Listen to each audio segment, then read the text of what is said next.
बोलो जुबान तीसरी। क्या रिकॉर्डिंग ऑन है क्या? तो बंद कर।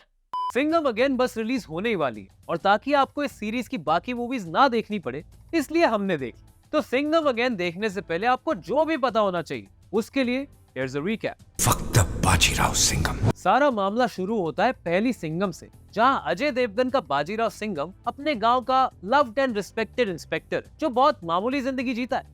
मेरी जरूरतें कम है इसलिए मेरे जमीन में दम है। फिर एक दिन उसकी लाइफ में आता है powerful and connected criminal Jaikant Shikre, जिसे पुलिस स्टेशन बुलाकर सिंघम किसी आम क्रिमिनल की तरह ट्रीट करता है। आईडी दिखा।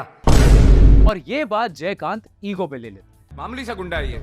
मामूली किसको कहा इसने? जयकांत फुल खुन्नस में आके सिंघम का ट्रांसफर अपने शहर गोवा करा देता है, वेलकम टू गोवा सिंघम। जहां वो अपनी इन्फ्लुएंस यूज करके सिंघम को टॉर्चर करता है। बेचारे सिंघम की यूनिफॉर्म और उसका कानून ही उसका हैंडीकैप बन जाते हैं। लेकिन सर ये अबे चुप कर। नियर हो तेरा, मुझे सिखाएगा तू बाजीराव सिंघम? लेकिन एक पॉइंट के बाद सिंघम की सटक लेती है माजी सटक ली है और वो सीधा रास्ता छोड़ देता है और पुलिस वाला गुंडा बन के जयकांत शिकरे को उसकी औकात दिखा देता है। गांव मेरा है और मैं इस गांव का जयकांत शिकरे। तो ऑब्वियसली जयकांत को एंड में अरेस्ट कर लेते हैं, राइट? नहीं, उसको जान से मार देते हैं। इसको मार के सुसाइड डिक्लेयर कर देते हैं। इस फिल्म में बुराई के ऊपर अच्छाई की जीत तो दिखाई है, पर साथ में पहली बार सिंघम का आइकॉनिक चलती गाड़ी से उतरने वाला सिग्नेचर मूव भी इसी में दिखाया है। फिर सिंघम के सीक्वल सिंघम रिटर्न्स में बाजीराव इंस्पेक्टर से डीसीपी बन जाता है और नई जॉब के साथ साथ नई बंदी भी पटा लेता है, काजल की जगह करीना। मुझे टाइटल दिया गया है लेडी सिंघम। इस बार सिंघम की लड़ाई एक ढोंगी बाबा से है जिसके पीछे चीफ मिनिस्टर की बैकिंग है और जिसके अंधभक्त पूरे शहर में क्राइम और करप्शन फैला रहे हैं। और पिछली बार की तरह इस फिल्म में भी सिंघम की यूनिफॉर्म ही उसका हैंडीकैप बन जाती है। तुम अपनी वर्दी गवा सकते हो। तो सिंघम फेक रेजिग्नेशन देकर अपनी यूनिफॉर्म उतार कर उस बाबा को सड़क के बीचों बीच बनियान पहनकर मारता दया दरवाजा तोड़। बकचोदी मत कर लौड़े। है। तो अब तो सिंघम डीसीपी है तो ऑब्वियसली बाबा को पकड़ के जेल में डालेगा, राइट? इनका तो मरना ही ठीक। सिंघम अगेन के बाद इस कॉप यूनिवर्स में एक नया कैरेक्टर आया अपनी स्टैंड अलोन मूवी के साथ। सिम्बा कोई हीरो नहीं है पर अपने आप को समझता जरूर है। So is played by Ranveer Singh. Tell me something I don't know. Ranveer Singh का संग्राम भले राव एक करप्ट और बिकाऊ पुलिस वाला है जिसका कोई दीन ईमान नहीं है। मैं पैसों का नहीं सिर्फ प्यार का भूखा हूँ और मुझे प्यार सिर्फ पैसों से है। फिर एक दिन उसकी लाइफ में आती है सारा अली खान, जिसके आने के बाद वो और भी करप्ट हो जाता है। अपना भी रेट कार्ड थोड़ा तो अपलिफ्ट होना मांगता है ना भाऊ। लेकिन एक दिन जब सारा की दोस्त को वो ही गुंडे ब्रूटली अटैक कर देते हैं जिनसे संग्राम रिश्वत खाता है, तो वो सडनली अच्छा इंसान बन जाता है और सारे गुंडों को अकेले ही पीटने निकल जाता है। बट सिम्बा में उतना दम है नहीं, क्योंकि इसमें है दम तो वक्त बाजीराव सिंघम। तो लास्ट में बाजीराव सिंघम चलती गाड़ी से उतर के सिम्बा को बचाता है और सारे गुंडों को हराता है।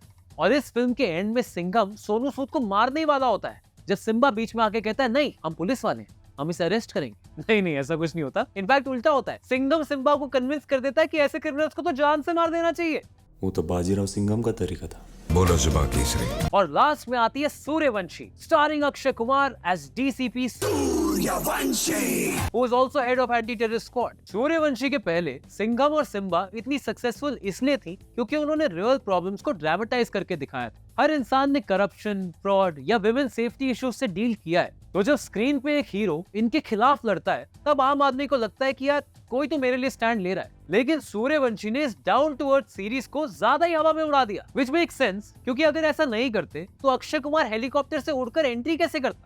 ये पूरी फिल्म बस इसके किलर म्यूजिक और इस एंटिसिपेशन पे चल रही है कि बाकी के कॉप्स कब आएंगे। अक्खा पब्लिक को मालूम है कौन आने वाला है, तेरे को नहीं मालूम। इसका प्लॉट तो बेयरली एग्जिस्ट करता है। Standard Akshay Kumar anti terrorism film जिसमें वो स्लीपर सेल को पकड़ने की कोशिश में लगा हुआ है। इस सेम प्लॉट की अक्षय कुमार के साथ ही बेटर मूवीज बन चुकी है। टेररिज्म ज्यादा तो एंटरटेनमेंट कम। पूरी मूवी की स्टोरी बस रैंडम एक्शन सीक्वेंसेस और कूल डायलॉग्स ठूसने के लिए लिखी गई है। किसका ज्यादा बड़ा है एंट्री कोई फर्क नहीं पड़ता है, चलो अभी। और अक्षय कुमार की ज्यादातर फिल्मों की तरह इस फिल्म में भी असली विलन कैटरीना कैफ है जो उसे उसका काम ही नहीं करने दे रही। Sorry but this Surya, I don't care. Please just come. मैं क्या करूं? फिल्म में आतंकियों ने 7 जगह बॉम्ब्स प्लांट कर दिए और अब सारे पुलिस वाले काउंटर स्ट्राइक की तरह बॉम्ब डिफ्यूज करने निकल पड़े। फिल्म के एंड में लोग शहर को बचा लेते हैं और सारे टेररिस्ट को, यू गेस्ड इट। पर चलो टेररिस्ट मारना तो बनता भी, honestly Singham 1 was peak Singham. उसके बाद सिंघम रिटर्न्स थोड़ी सी डाउनग्रेड हो गई, बट सिम्बा के स्पिन ऑफ ने आके मामला संभाल लिया। सिम्बा में Sonu Sood as the villain might have been the best in the series. Cheating करता है तू। नहीं, बेस्ट तो जयकांत चिकरी था। ओली रे ओली, ओ तो तुझी बारी आनी। लेकिन सूर्यवंशी में वो सिंघम यूनिवर्स वाली बात नहीं थी यार। ये क्या कामसूत्र चल रहा है? अब सिंघम अगेन का ट्रेलर देखकर लोग पूछ रहे हैं कि यार एक अर्जुन कपूर को मारने के लिए इतने लोग क्यों लग रहे हैं। बट मुझे लगता है कि जब लोगों को पता चला कि विलन अर्जुन कपूर होने वाला है, तो सारे एक्टर्स खुद ही आ गए कि भाई पिक्चर में हमें भी लो, इसे तो हम भी मारेंगे। अब देखना ये है कि क्या सिंघम अगेन वो ऑथेंटिक अजय देवगन सिंघम मैजिक वापस ला पाएगी, या फिर सूर्यवंशी की तरह बस एक्शन सीक्वेंसेस घुसाएगी। आपको क्या लगता है? तेरे को नहीं मालूम? बोलो सुबह केसरी, बोलो सुबह केसरी, बोलो सुबह केसरी। ये गाँव मेरा है और मैं इस गाँव का जयकांत चिकरे।